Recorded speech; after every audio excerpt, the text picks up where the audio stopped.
Milagre comprovado, jovem curado de cistite intersticial, Congregação Cristã no Brasil.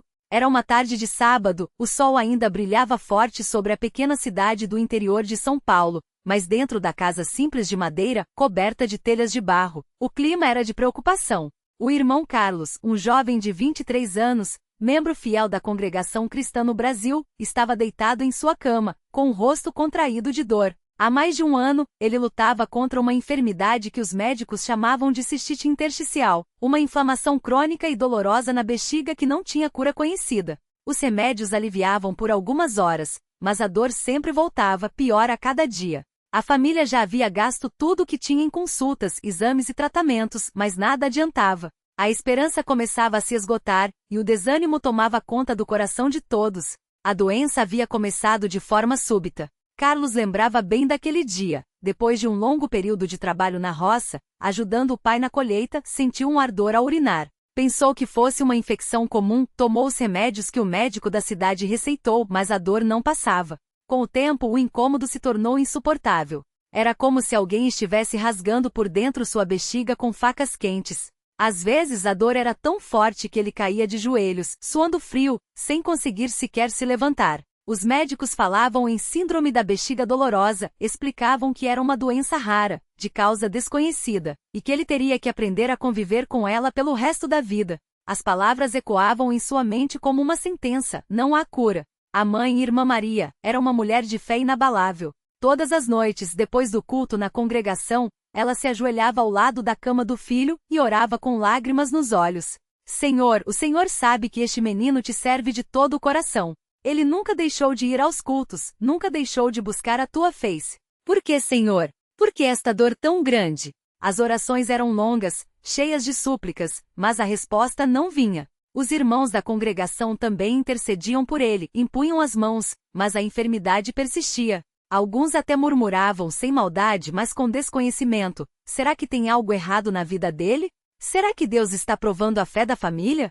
Essas palavras doíam mais que a própria doença, pois Carlos sabia que sua vida estava correta diante de Deus. Ele era batizado, frequentava os cultos, vivia em santidade, e mesmo assim a dor não cessava. Certas noites, a dor era tão intensa que ele não conseguia dormir. Ficava deitado e imóvel, com medo de que qualquer movimento piorasse a queimação. O pai, irmão João, um homem simples e trabalhador, muitas vezes ficava sentado ao seu lado, em silêncio, sem saber o que dizer. A única coisa que aliviava um pouco era colocar uma bolsa de água quente sobre a barriga, mas o efeito durava pouco. Os médicos haviam receitado analgésicos fortes, mas eles deixavam Carlos sonolento, confuso, e mesmo assim, a dor voltava assim que o efeito passava.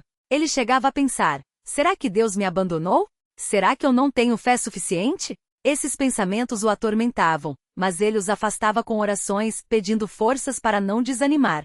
Um dia, depois de mais uma consulta frustrante, o médico olhou nos olhos de Carlos e disse: você precisa se preparar para uma vida com dor. Alguns pacientes chegam a fazer cirurgia para remover a bexiga, mas mesmo assim, não há garantia de melhora.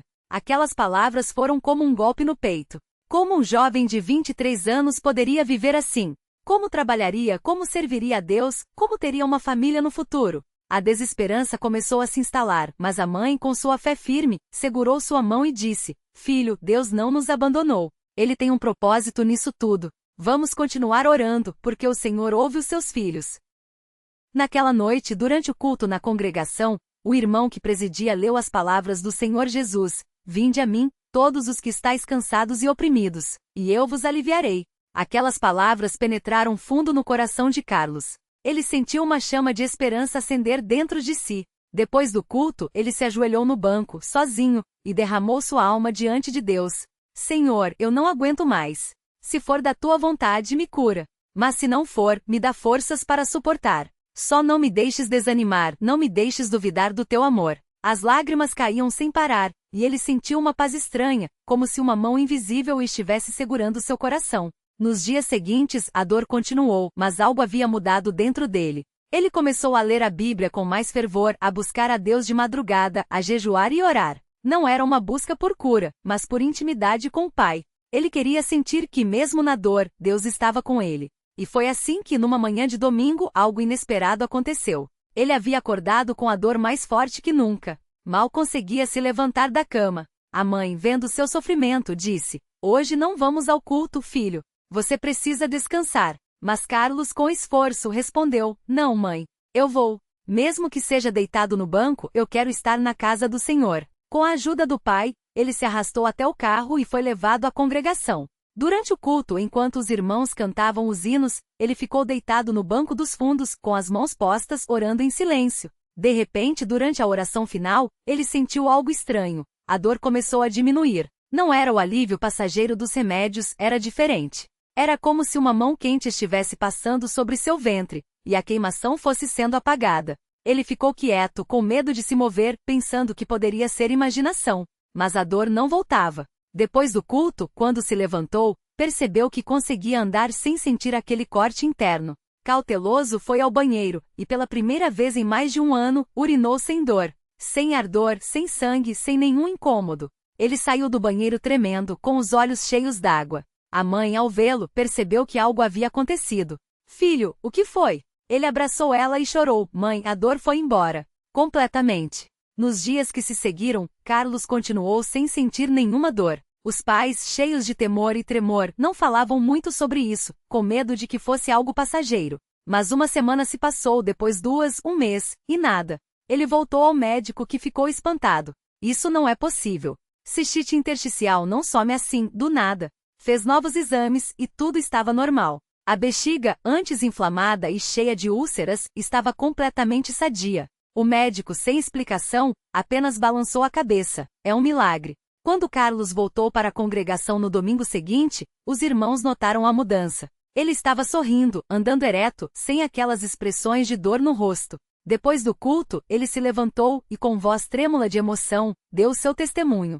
Contou tudo: a dor insuportável, as noites sem dormir, as orações da mãe, o desespero, e então, aquele momento no culto quando Deus o curou. Muitos choraram. Alguns irmãos mais velhos, que haviam orado por ele durante todo aquele tempo, se ajoelharam e agradeceram a Deus. Não houve gritos, não houve exaltação excessiva, apenas um profundo sentimento de gratidão e reverência. Porque ali, naquela pequena congregação, todos sabiam que haviam presenciado um milagre. Os anos se passaram, e Carlos nunca mais sentiu nenhuma dor. Casou-se, teve filhos, continuou servindo a Deus com fidelidade. Sempre que alguém perguntava sobre sua cura, ele respondia com humildade: "Não foi por meu merecimento. Foi pela misericórdia de Deus." Ele ouviu as orações da minha mãe, a fé dos irmãos, e teve piedade de mim. E até hoje, quando ele olha para trás, não vê apenas a cura física, mas o crescimento espiritual que veio daquele vale de dor. Porque foi na fraqueza que ele aprendeu a depender totalmente de Deus. Foi no sofrimento que ele entendeu que a fé não é a ausência de problemas, mas a certeza de que Deus está no controle, mesmo quando não entendemos. E assim, este relato não é apenas sobre uma cura, mas sobre a fidelidade de um Deus que ouve, que vê, que age no tempo certo. Que não abandona seus filhos, mesmo quando o caminho parece sem saída. Que, nas palavras simples de um hino que Carlos tanto amava cantar, Ele é fiel, cantai louvores ao Senhor. Ele é fiel, em todo tempo, Ele é fiel. E isso, para ele, era mais que suficiente.